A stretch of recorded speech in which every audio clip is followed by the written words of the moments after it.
Okay, DDS is installed. So this is where I mounted it right here, just with the little L brackets. I haven't tightened them down yet, but that's just where they are. Go over in there and see the L brackets on that side. Just ran the wire down, did do some LEDs in the back. Ran the wire across here. And of course, here's your SI, so that you have the capacitor going from clock 1 down to that cap you took out. All of this is in the book, so you won't have to try to figure it out too hard. But let's just go over the points so that you know. Once you have the board installed, all the wires on it, and we always say other than the display and the encoder, how you mount it, well, you know, it is what it is. You put it in the way you want to put it in. That's not something I can tell you how to do. But let's take a look and see what we got here for the DDS connection points. So let's go down and start with this one here, which is going to be the, let's see if I can get that to focus. That is where you take off the wire that normally loops through this whole thing and goes up to here, to the relay, right?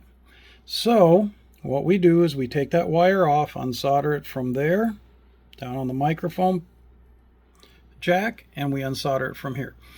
Then we take our PTT sense or PTT in wire here, and we go to the microphone jack, and then we take our PTT out wire and go up here to the relay, so that now when the kit sees you push to talk, it pushes to talk the relay. Back here you can see the gray-black wire right there. That goes to the center of the mic gain. So that's easy. So again, it's just one wire there, one wire there, one wire up there. Okay? Then your channel scan logic right there. Yellow black wire goes right up there to that channel scan logic. And again, this is all in the book photograph, so you can see where it is. And then spectrum scan goes right up here to this. There's a diode and a control right here. You see a pot right there across that. I think it's, I forget what RV number it is, but there's a pot and a diode that connects to. So you connect right there, just like that. So that gives us the spectrum scan. This gives us the channel scan. This gives us the push to talk in and out. This gives us the Roger beep right there. And the rest of it, oh, and also, yeah, that's right. Got to do the modes. The mode switch. So there's your purple wire, or violet, I guess, goes to there. The yellow, and that's for upper sideband. And your yellow wire goes to there. That's for AM. Now you notice there's wires on these pins. This switch is a better place to put it. In the video, I think we had it down here somewhere. Yeah, we had it to that wire and the switch. I didn't realize that, yeah, there's voltage coming off of these for upper, lower, and AM. So it's better just to take it from there. It's a good solid 12 volts. So just, again, from this upper sideband LED or lamp, it's your violet wire. The AM one here is your AM wire, and you don't use lower sideband for anything because it defaults. That's all you have to do. So how many wires is that? That's 2, 3, 4, 5, 6, 7. 7 wires, and DDS gets on there. So it, you know, I always tell people, and I know Dan says this too, if you can install any other kind of kit, a Roger beep, if you can install you know, the kit for the finals and stuff, you can solder well enough to install this kit. It's not a problem. Oh, and look up here. That's I think I showed that before, but I'll show it again. That's where the nice clarifier went, and the Slido tune. So let me bring this back down here one more time. We're going to go to the front and take a look at what we did. So in the front, ended up with transmit, AM, upper and lower sideband. The display, I'll show you in a second, I'll turn it on, and the display no longer has those modes, because they already exist up here. And it just looked a lot better to do that. So let's take a look at what it looks like in the case, turned on. Be right back. Alrighty, this is what it looks like turned on. Get a close-up of that screen there. So let me get over here and let you know what we did, what I did here. So if you look, we kept the original AM upper side and lower side lamps. Those are LEDs, and the reason I'm at this angle because it's probably the best angle you can see they look like this in real life. On a camera, sometimes they get that glare when you look straight into them like that, but you don't see that when you're in real life. So anyways, that's the camera. Same thing with the transmit over here. And I'm sorry I don't have the microphone for this. I had one wired up when it was apart, but this will give you the transmit. So you get the original transmit, right? Really good little radio. Works well. I wish there was somebody out here that was listening or that was talking so that we could have a little bit of fun listening to what's going on.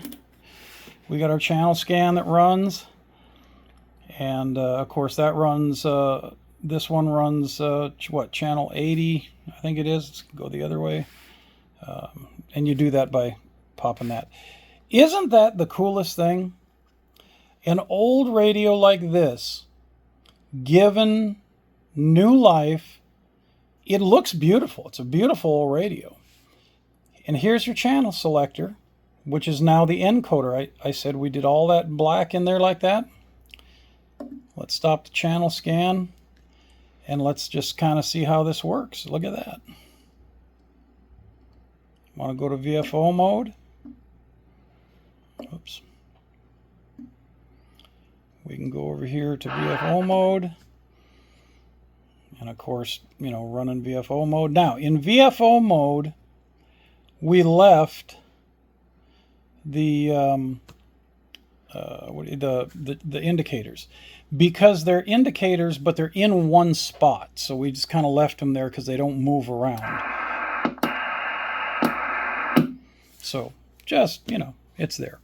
What else? Let's see. Slido tune. Oh, and also on the back, I guess I'm not going to show that. On the back, I did put a pot. The customer asked for a control for variable power. So now this goes from 1 watt to 4.8, something like that. A little under a watt to 4.8. And it does control the sideband output too. Everything's a little bit lower than just really maxed because it sounds so nice just trucking along there at regular wattage. So hopefully everything is good. Let's turn that off. That's your scan button. Okay, you push that in, it goes to scan. Take it out, and it doesn't work in VFO mode, so that doesn't work in VFO. But go to channel mode, punch that in, and there's your scan. And of course, it comes up on the last scan you did. And I keep wanting to say this because a lot of people get confused about it. Let's say I hold the button in, and I go over here and I go to Spectrum Scan All. Okay, scan all channels, Spectrum Group. Whoops, wrong way. Spectrum Scan All. And I push that in. That's what our received spectrum looks like right. There's just nobody, man. I mean, there is not a signal on the band. It is crazy.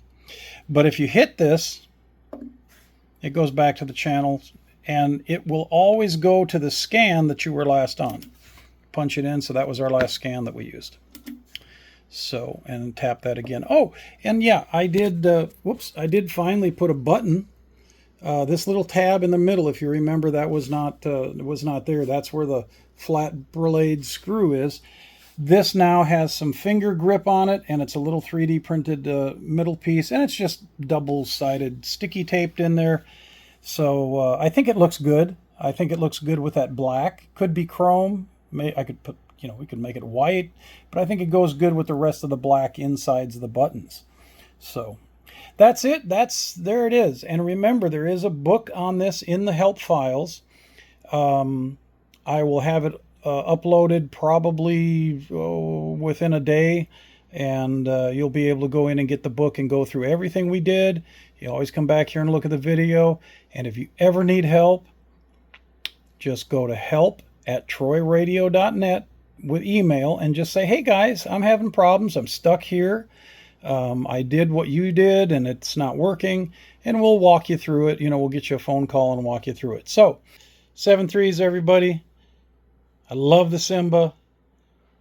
Talk to you later, and don't forget, like and subscribe to the videos.